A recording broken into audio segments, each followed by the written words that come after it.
Updating Shakespeare for 2025 and beyond. Shocking new circumstantial evidence. I'm Robert Boog. So let's get into it.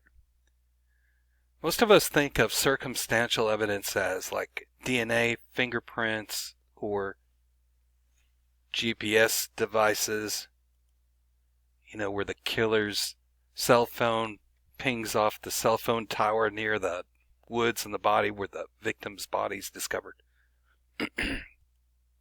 Hi, my name is Robert Boog. I'm a real estate broker, perennial student. I view the authorship question like the average Joe and believe a picture is worth 1,000 words. And so let's get into the circumstantial evidence right away. In this video, I want to show you three things. Number one, there is circumstantial evidence for Edward de Vere, aka this guy, Oxford.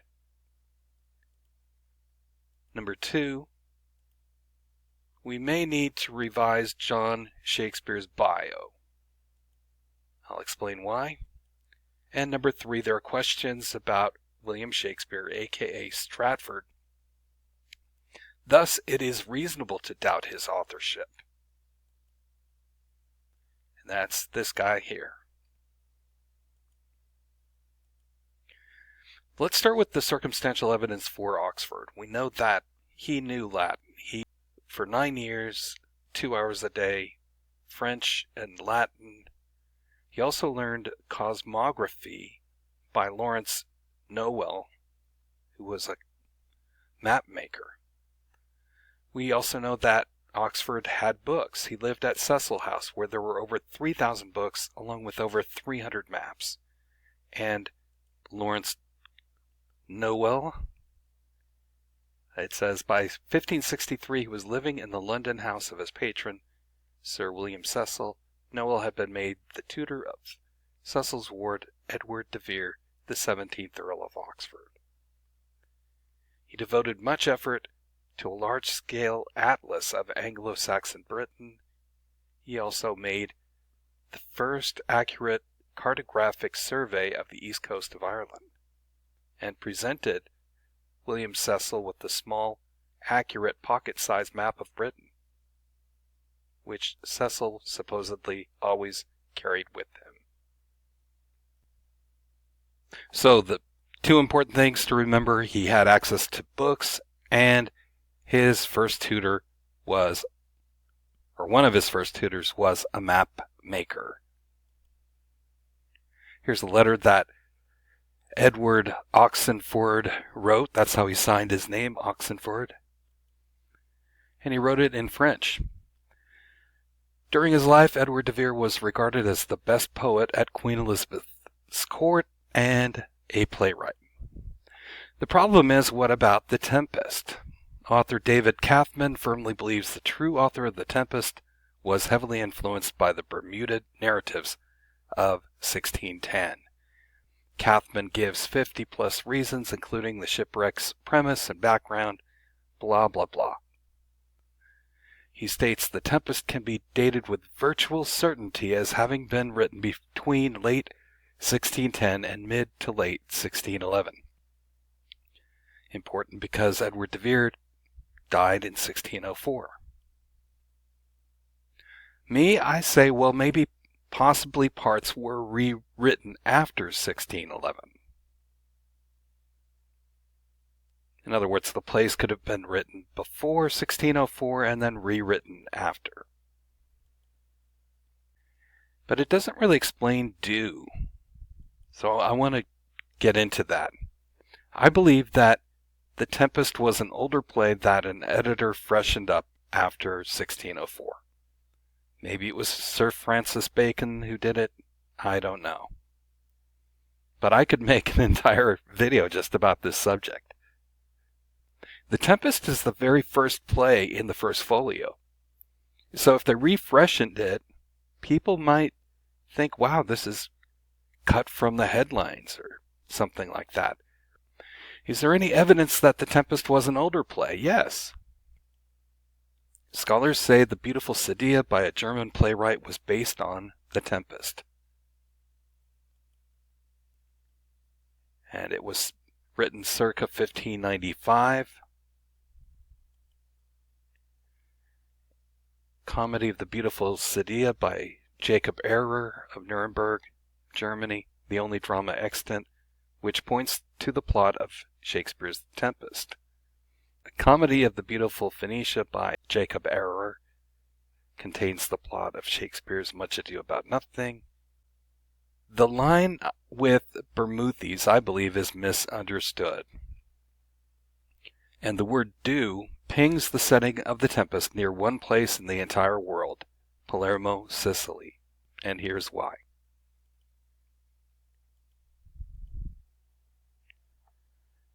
If you read the paragraph about fetching dew from the still vexed Bermoothes, he's talking about a ship that had gone from Naples to Tunis, and then it was coming back to Naples. So a logical return place halfway would be Palermo, Sicily. And they talk about the Mediterranean float, bound sadly home for Naples, and they watched the king's ship wreck. So maybe around these islands here. Did you know that another name for dew is manna, the stuff from the Bible? Can still be found in Sicily in the year 2025. It's true. The mountains where manna flows from trees. Okay, so this is talking about the origins of manna. In Polina, a region in the mountains of Sicily, there's no question about it. Manna is the sap of a narrow-leaf ash tree called Fraxinus angustifolia. And this gentleman is fighting to save this ancient tradition. He says the Greeks and Romans knew manna by the name of honeydew, or secretion of the stars.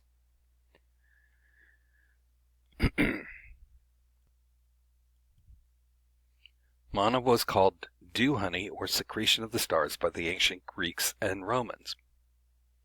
In the Bible, God rained manna down from the heavens, didn't he? So I asked myself, are there any stars that sound like Bermoothes?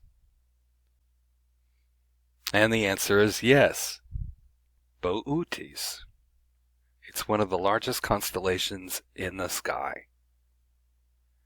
It's dominated by the Kite, a diamond-shaped asterism formed by its brightest stars. So Boötes is a constellation near the Big Dipper, and that's where it gets its name. The Greek word Boötes roughly translates as the ox driver or herdsman. He is still vexed because he chases Ursa Major, the big bear, across the zodiac, but can never catch him. In Metamorphosis, Arthur Golding mentioned, and now Boötes Bright, the driver of the oxen 7 about the North Pole height. But what's it called when 7 oxen cross a river? Here is Susie. An oxen ford. This meant a shallow crossing point in a river or stream where oxen and other livestock could wade across. The term comes from the Old English words oxen, meaning ox, and ford, meaning a shallow place in a river where one can cross. This term was also used by the Earl of that area who signed his name Edward Oxenford. This means Dew, Boötes, and Palermo are unique landmarks, because not far from Palermo is Castle Buono, which is where the dew is found. They tie it to one person, Edward Oxenford, because the English artillery master Edward Webb witnessed the Earl of Oxford's heroic behavior in Palermo, Sicily, where De Vere proclaimed his readiness to fight a tournament with any gentleman of Italy. Geographical detail equals circumstantial evidence. De Vere had visited Sicily and could have gone to Castle Buono and tasted the manna, aka dew. It made sense to change Boötes to Bermoothes, or people much smarter than me would have realized that he had penned The Tempest.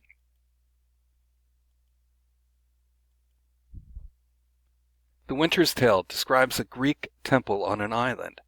It doesn't say which island, but Sicily is an island, isn't it? And did you know that a Greek temple is located about 1 hour from Palermo? It's true. The Temple of Segestra.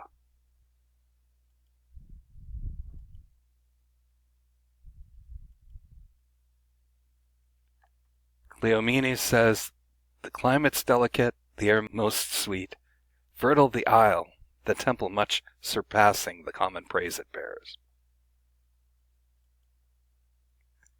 More cell phone triangulation to Sicily. So here's the deep harbor at Palermo. There's another one here at Castellmare. Here's Segestra, and over here is Castel Buono.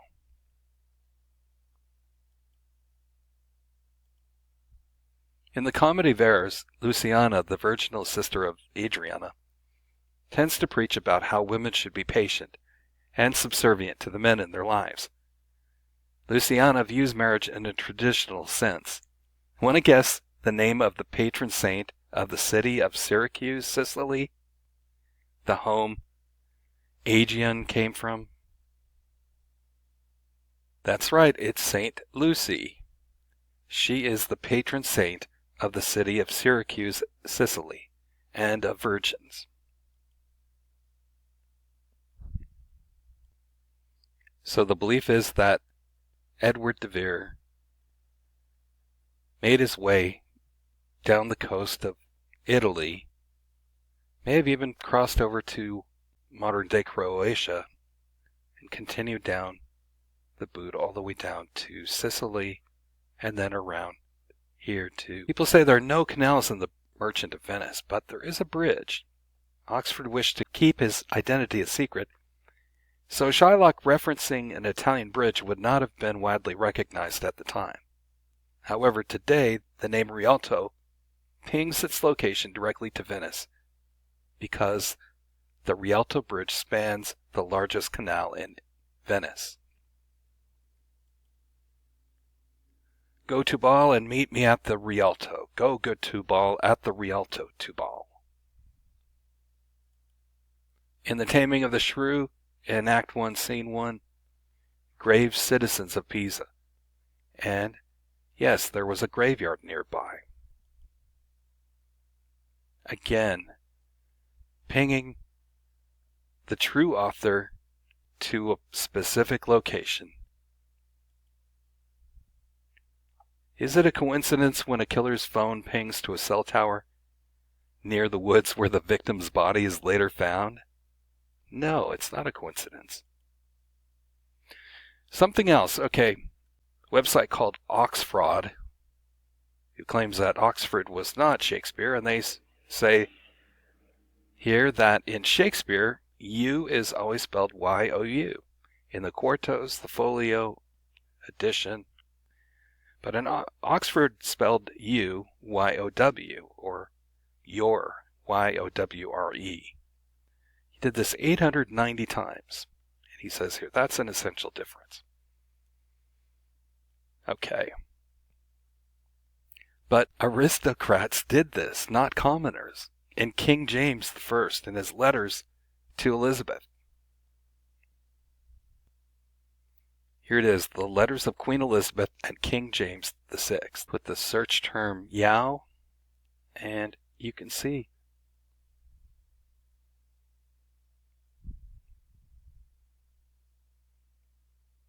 Here we go.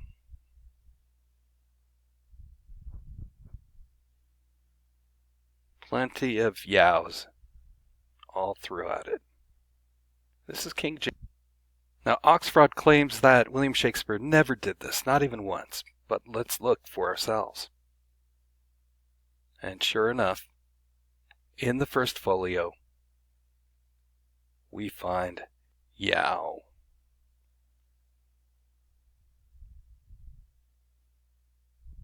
Not once, not twice,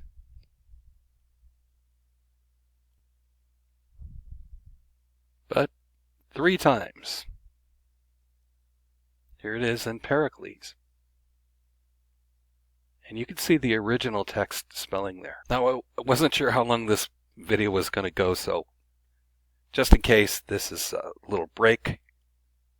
Now we'll talk about John Shakespeare's bio, how it may need revision. What am I talking about? Well, what year was William's father, John, born? Shakespeare scholar Bob Behrman says that nobody really knows, but when pressed for an answer, he gives 1526, because he believes John would have lived to be 75. Wikipedia says between 1530 to 1531. And what about me, the average Joe? I say it could have been 1535. Why? Most people back then had shorter lifespans. In 1552, John, we're told, had to be at least 21 to receive a fine for a messy muck heap. And there's this theory that he bought a house in 1552 that was 65 foot wide. Then in 1556, he bought the adjacent property that had the garden adjacent to Henley Street, and that's why he built a monster house. Is it not possible that John could have lied about his age? I mean, he might have been 17 but said he was 21. It's not like they had driver's licenses back then, right? Maybe they were drinking or throwing stuff around and got caught. Here is Bob Behrman on the Cassidy Cash podcast. And as to when John was born, this can really only be a best guess, but we know he died in 1601. If he'd reached the age of 75 by then, that would have been unusual, but would give us 1526 as a rough date or best guess. More or less the same time as his father is first recorded in Snitterfield. How do we know precisely when he decided to relocate to Stratford-upon-Avon? Obviously, we know he was familiar with it, and we know he ended up settling there because that's where William Shakespeare was born. But do we know anything about when he decided to make that his home? Well, from at least 1556, we know that John was trading as a glover in the town. And this certainly implies that to learn the trade, he must have spent some years as an apprentice in the household of a glover, most likely in Stratford. And if this apprenticeship had been for the usual 7 years, that would place John in the town by 1548 at the very latest. Now we know John Shakespeare married in 1557, and he and his wife, Mary Arden, had 8 children. 2 of them, 2 infant daughters, died of the plague. But when was Edmund baptized? If you look at this, he was baptized in 1580. Question: Shakespeare died at 52. Wasn't that a bit young? It might seem young by today's standards, but in Elizabethan England, the average life expectancy was around 35 years. So Shakespeare actually lived a relatively long and healthy life for his time, becoming a grandfather before his death. So scholars claim the average man lived to be 35, but if John Shakespeare was born in 1526, he would have been 54 in 1580 when Edmund was born, like 2 years older after William passed, right? I mean, he's popping out kids. And 31 years old when he got married. Did the average person get married at 31 only to die at 35? That sounds crazy. Nothing against Mr. Behrman, but if John Shakespeare was born in 1535, it fits better. He would have been only 22 years old when he got married, then 45 in 1580 and dead by 66. So if he comes into town, if he's born in 1535, he's 14 when he becomes a glover's apprentice, then does his 7 years, he finishes when he's 21, and that's when he wins £8 a lawsuit, and shortly after he buys 2 tenements. Question: if John left home at 14, did he live with the Quiney or Queenie family? We know that the Queenies owned a lot of property in the town of Stratford upon Avon. And here, this word here, horarium, means barn. And you could see that he's only paying 4 pence per year for his rent on a barn. But they own other houses here, the Queenies.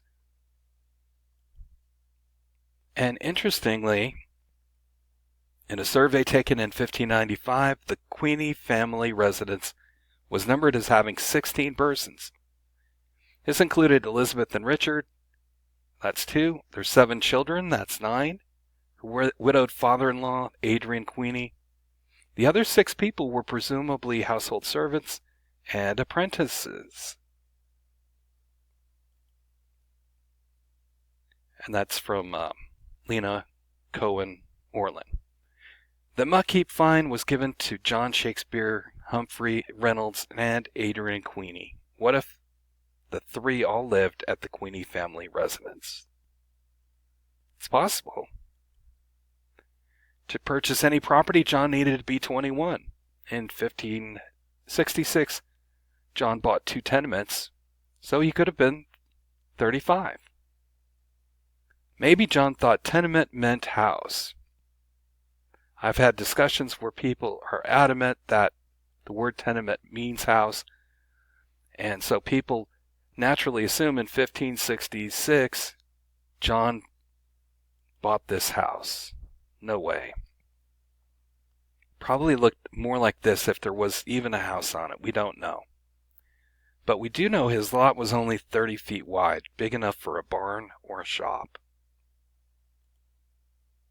And that he bought 2 tenements, not 2 houses. There's a big difference because, again, during Shakespeare's time, the term tenement had a broader legal definition than it does today. It referred to any kind of property that could be held by a tenant, not just a dwelling. This included houses, buildings, land, gardens, and other types of real estate. Essentially, a tenement was any property that could be leased or rented, encompassing both the structures and the land associated with them. So it could have been something like this: a portable dwelling that they could move up on Guild Street to sell or show their wares. We do not know if anything was built on either of the 2 tenements John purchased. A portable structure might have made sense due to the flooding that happens there. Young and dumb, John might have gotten burned. He might have thought he was getting a steal of a deal, 2 houses for £8.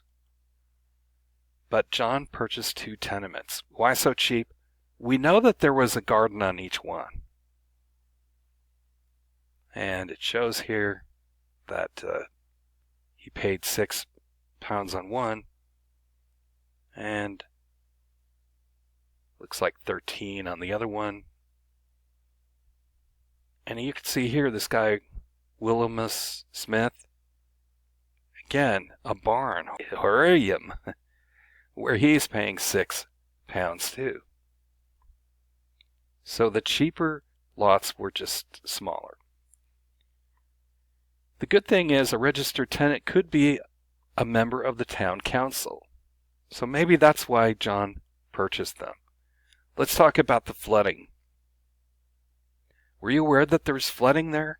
Until the beginning of last century, there were 2 brooks or watercourses flowing through the streets of the town to join the Avon River. The larger entered the borough at the Guild Pits and ran westwards across Henley Street into the Mere Pool, which gave Mere Street its original name of Mere Pool Lane. Again, this is from Bob Behrman. So here's a map. This is the Guild Pits here, but this says the Mere, so just imagine this being water. It comes down all the way down to Green Hill Street. And this says birthplace right here. This says butt close. Okay, so it talks about above the stream and below the stream. Above the stream was occupied by Alderman William Wilson, who was a glover and widower. Below the stream, Hornby's smithy, now the birthplace ticket office. And next to him was the 2 cottages sold by him in 1575 to Edward Willis. This just shows you the flooding. This is in January of 2024.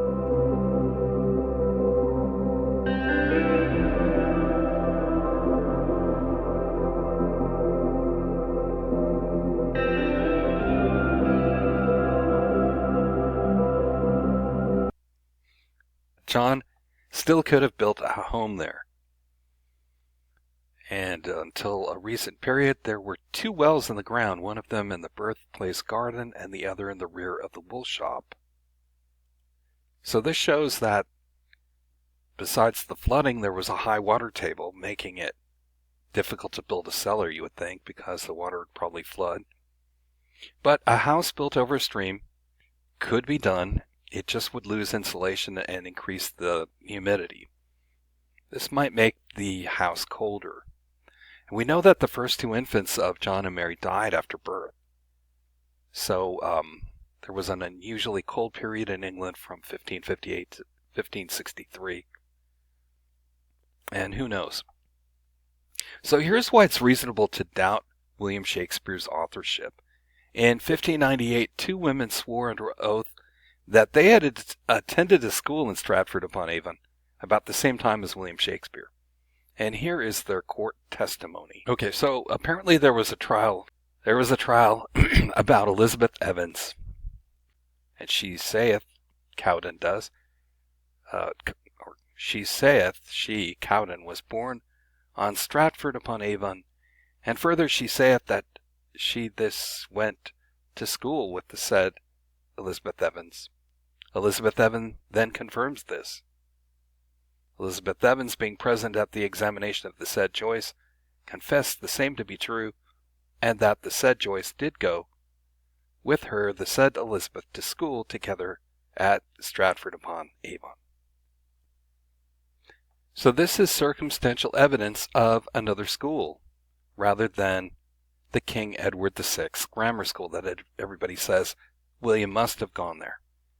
There is no definitive documentation of any schooling. The word primogeniture means the right by law or custom of the first-born legitimate child to inherit the parent's entire or main estate in preference to shared inheritance among all or some children.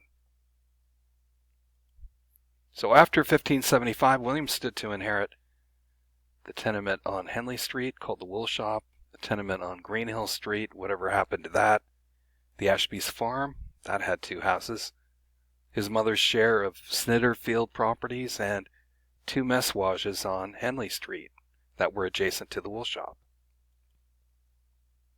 Was William required to learn Latin?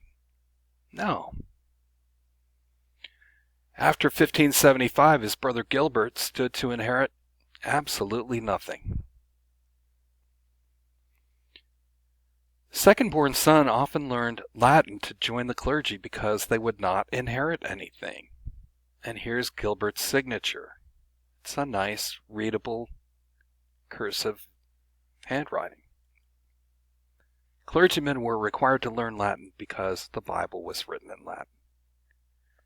And yet, people claim that William Shakespeare studied grammar from dawn to dusk, 6 days a week, all the year round. Grammar, Latin grammar. At school, ordinary conversation was in Latin. Any boy caught speaking English was flogged. But did you know that 95% of all books at that time were written for the larger European market and were found only in Greek or Latin? Like I said, the clergy translated the Latin Bible for their parishioners. And there's even a catalog listing all the books in Latin. People have asked me questions regarding the last video I did where they say, well, John had to have lived in town because he was a proud member of the Stratford Town Council. But you can see that there were tenants on William Clopton's 400-acre farm. That included John Shakespeare, who was also a council member, Roger Sadler, his brother John Sadler, Richard Charnock, John Combe, Lewis Ap Williams. And we know that John occupied a farm in 1570. And you can go to Shakespeare documented 2 conveyances of property in Warwickshire by William Clopton showing John Shakespeare as a tenant of Ingon Meadow in the parish of Hampton Lucy. This is in 1570. John Shakespeare. So you can see the names for yourself here: Ralph Codry, Roger Sadler, John Shakespeare, Lewis Ap Williams. Now, video 1, I went over the 1564 date on this Ingon Meadow lease. So if you haven't seen it, you might want to check it out. In real estate, the word assign means to transfer. And so people will say, well, it says John Shakespeare or his assignees or his assigns. And here it says, of course, the 107 acres, along with containing by estimation 14 acres in the tenure of John Shakespeare. But Clopton was a lawyer, so when he changed tenants, or if he had a subtenant, he wrote right here, now or late in the tenure or occupation of one Ralph Codry, alias Cook. So there's probably a Ralph Cook that was his son. Some people will say this: John Shakespeare of Ingon Meadow died in 1589. Couldn't it be him? And I say, no way, because there's a chain of title which shows who first owned a property, who bought it next, and it goes from William Clopton to Rice Griffin to John Combe to William Shakespeare. I'm going to pause again, grab a glass of water. Okay, here we go. Why doubt Stratford's authorship? Maybe William learned to write his name at a school similar to the one that Elizabeth Evans and Joyce Cowden had attended, and never attended the King Edward VI Grammar School. That is possible, isn't it? Sidney Lee in 1899 wrote that some doubt is justifiable as to the ordinarily accepted scene of his birth. He talks about the house to the east was purchased by John Shakespeare in 1556, but there is no evidence that he owned or occupied the house to the west before 1575. Yet this western house has been known as the poet's birthplace, and a room on the first floor is claimed in that's where he was born. So they're saying this house on the left-hand side is where he was born, even though he was purchased in 1575. People say, wouldn't a front man involve a grand conspiracy? No, only 2 people would have to know, William and Edward.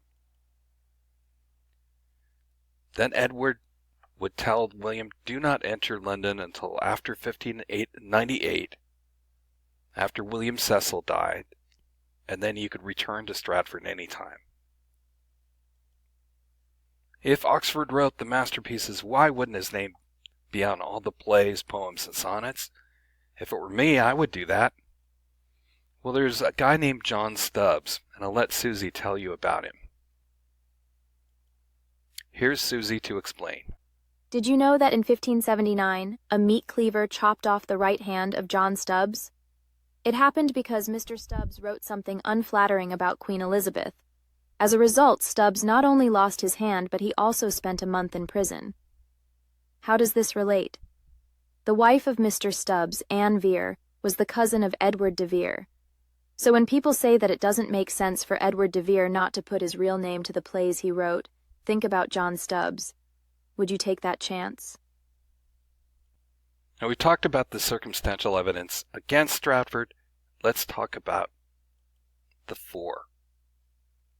A man from Stratford signed his name William Shakespeare, and the historical records show this name on plays and poems. These are the 6 shaky signatures of William Shakespeare. He lived during the time period the plays would have been written,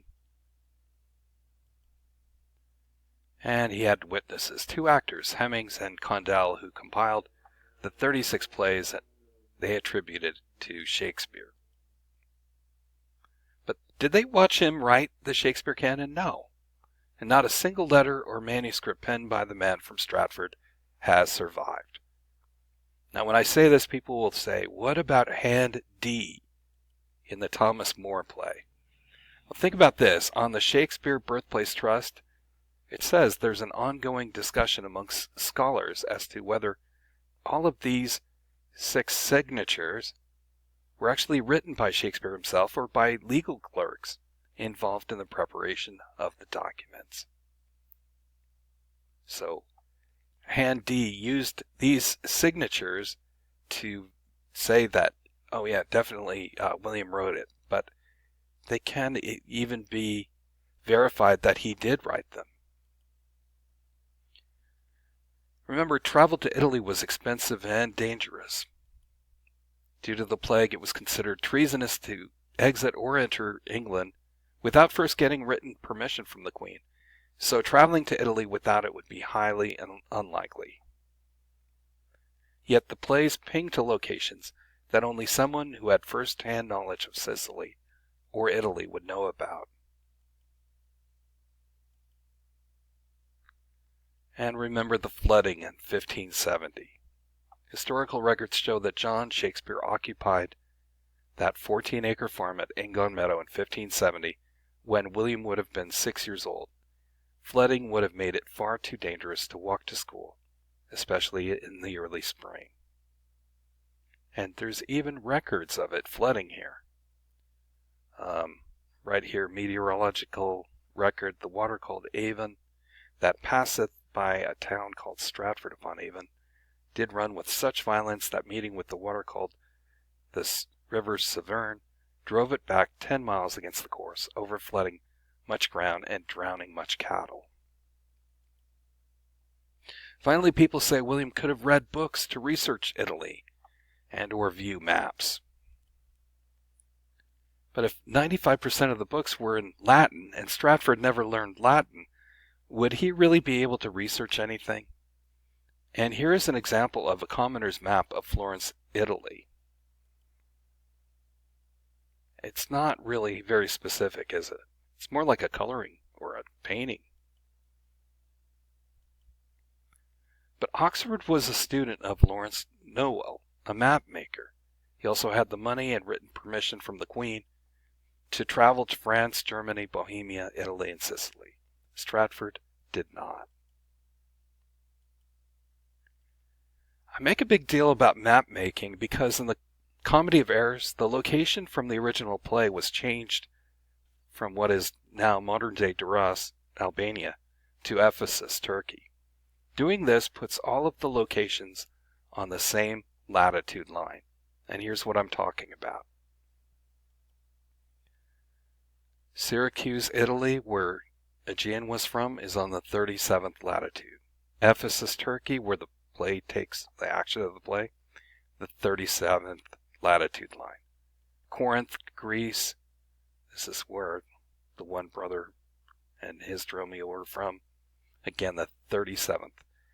You have to be a map maker, I think, to be that accurate. This is using my iPhone.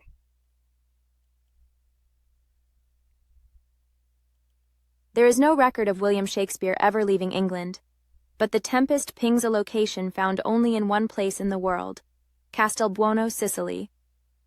The Merchant of Venice pings the Rialto Bridge, and a graveyard in Pisa references the taming of the shrew.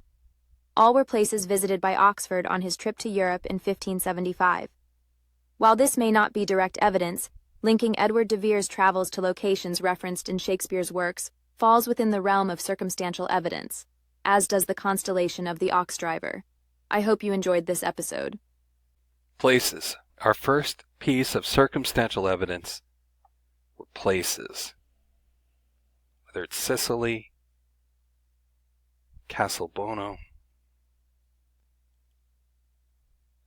Circumstantial evidence can be likened to pencils. A single piece is fragile and easily snapped, but when gathered in greater numbers, their collective strength becomes much harder to break. This is the end. Thanks for watching. Coming up in Updating Shakespeare, I will show you more original circumstantial evidence that questions William Shakespeare's authorship. Take care.